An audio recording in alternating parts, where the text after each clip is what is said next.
आज का हमारा टॉपिक है बाल अपराध के कारण, द रीजंस ऑफ जुवेनाइल डेलिक्वेंसी।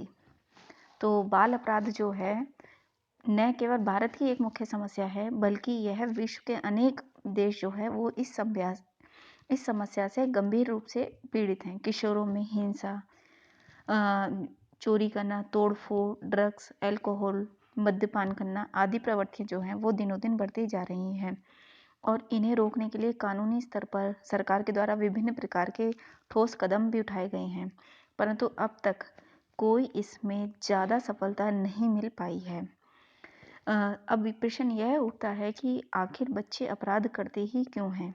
जिन बच्चों के हाथों में कलम, किताब होनी चाहिए, खेलने की गेंद, फुटबॉल आदि सामान होना चाहिए, उन्हीं हाथों में चाकू, बंदूक, बम, राइफल आदि हथियार क्यों रहते हैं। तो यह विभिन्नता व्यक्तिगत, वंशानुगत, पारिवारिक, वातावरणीय कारणों कहीं से भी संबंधित हो सकती है। तो अब हम थोड़ा डिस्कस करेंगे कि बाल अपराध जो होते हैं उसके क्या क्या कारण हो सकते हैं। सबसे पहला है हमारा आनुवंशिकी कारण, हेरेडिटरी रीजंस। तो पहले लोगों का ऐसा मानना होता था कि जो बाल अपराध होते हैं वह जन्मजात प्रवृत्ति होती है, हेरेडिटी टेंडेंसी होती है, अर्थात अपराध जो होते हैं वो वंशानुगत होते हैं। जिनके माता पिता, दादा दादी, नाना नानी या पूर्वज जो हैं इस प्रवृत्ति के रहे हैं, तो उनके पीढ़ियों में भी अपराधी प्रवृत्ति स्वतः ही समाहित हो जाती है। पहले ऐसा लोगों का मानना था, अतः चोर की संतान चोर ही होगी, डाकू की संतान डाकू ही होगी। डॉक्टर मेंडल ने भी वंशानुक्रम को बाल अपराध के लिए एक महत्वपूर्ण कारक माना है। उन्होंने बताया है कि बाल अपराधी जो होते हैं वह मानसिक रूप से दोषपूर्ण होते हैं और यह जो दोष होता है वह जन्मजात होता है। यह अयोग्यता कुछ परिवारों में तेजी से पाई जाती है तथा आनुवंशिक हो जाती है। पीढ़ी दर पीढ़ी चली आ रही मानसिक बीमारियों से भी बाल अपराध जो है वह विकसित होता है। दूसरा है हमारा शारीरिक कारण। शारीरिक कारण क्या है, जैसे शारीरिक दोष जो होते हैं, फिजिकल डिफेक्ट जो होते हैं, बच्चों के शारीरिक दोष उनके तिरस्कार के कारण बन जाते हैं। इस तिरस्कार से उनके आत्मसम्मान को ठेस पहुंचती है। वह तिरस्कार का बदला लेने के लिए, दूसरों को कष्ट देने के लिए, सताने के लिए भी अपराध करने लगता है। जैसे एक एग्जाम्पल से समझते हैं, एक बालक की आंखें कमजोर थीं, वह पढ़ नहीं सकता था, दूसरे लड़के उसका मजाक उड़ाते थे, इससे उसके आत्मसम्मान को क्या ठेस पहुंचती थी या उसकी चोट लगती थी। अतः उसने चश्मा लगाने वाले लड़के के चश्मे चुराने आरंभ कर दिए। पहले तो उसने ऐसा करके उनको तंग करने के लिए किया, परंतु धीरे धीरे यह चोरी करने की आदत क्या है उसकी बढ़ गई। तो बाल अपराध के क्या है, शारीरिक कारण भी एक रीजन है। तीसरा है हमारा मनोवैज्ञानिक कारण, साइकोलॉजिकल कॉजेस। साइकोलॉजिकल कॉजेस जो होते हैं वह कई प्रकार से हो सकते हैं। साइकोलॉजी प्रॉब्लम जो है बच्चों के साथ कई प्रकार से हो सकती है। उसमें से सबसे पहला हम देखते हैं निम्न सामान्य बुद्धि, लो इंटेलिजेंस।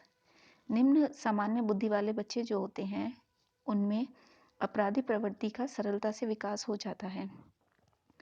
इस संदर्भ में बर्ट ने कहा है कि जिन बाल अपराधियों का अध्ययन किया है उनमें से 4/5 में औसत में कम बुद्धि थी तथा उनकी बुद्धि लब्धि जो थी 100 से कम थी। यानी जो बच्चे या जिनकी बुद्धि लब्धि 100 से कम होती है उनके अंदर भी बाल अपराध की प्रवृत्ति जो है वो देखने को मिलती है। दूसरा है मनोवैज्ञानिक कारण, मानसिक रोग, मेंटल डिजीज। बच्चों के मानसिक रोग उनको अपराधी बनाने के लिए उत्तरदायी होते हैं। इन रोगों से ग्रस्त बच्चों में क्या है, मानसिक तनाव उत्पन्न हो जाता है, विचार शून्यता, असंतुलन आदि जो है रोग उत्पन्न हो जाता है। ऐसी दशा में वह क्या करते हैं, आत्मनियंत्रण खो जाता है, यानी उन पर सेल्फ कंट्रोल जो होता है वो नहीं होता है और वो विभिन्न प्रकार के अपराध जो है वो करने लगते हैं। तीसरा है इसमें निराशा, फ्रस्ट्रेशन। फ्रस्ट्रेशन के बारे में हरलॉक ने लिखा है कि आक्रमण निराशा की एक सामान्य प्रतिक्रिया है। व्यक्ति जितना अधिक निराश होता है उतना ही अधिक आक्रमणकारी हो जाता है। इस कथन के आधार पर हम यह भी बात कह सकते हैं कि जो बच्चा या जो बालक निरंतर निराश रहता है उसके अंदर भी बाल अपराध करने का दोष जो है वह विकसित हो जाता है। चौथा है हमारा सामाजिक कारण। सामाजिक कारण को भी हम कई भागों में या कई पार्ट्स में डिवाइड कर सकते हैं। सबसे पहला है हमारा सामाजिक कारण, साथी, कंपनी। अकेले बच्चे जो होते हैं वह बहुत कम अपराध करते हैं, उसके साथ प्राय कोई ना कोई होता है। इस विभिन्न प्रकार के अन्वेषणों से यह भी सिद्ध किया गया है कि जिन अपराधी बच्चों का अध्ययन हुआ है उसमें से 95 जो होते हैं, 95% जो स्टूडेंट होते हैं वह शराबियों, जुआरियों या गलत संगति में रहते हैं। यानी बच्चों की जो सौगत होती है, बच्चों की जो कंपनी होती है, संगति होती है, वह भी बच्चों को बाल अपराध करने के लिए जिम्मेदार है, उत्तरदायी है। अपराधी बालक किसी न किसी गुट के एक सदस्य अवश्य होते हैं। इस आधार पर हम यह बात कह सकते हैं कि बालक बुरे साथियों की संगत में पड़कर भी अपराध करते हैं। यानी संगति, बच्चे की संगति भी बाल अपराध का एक कारण है।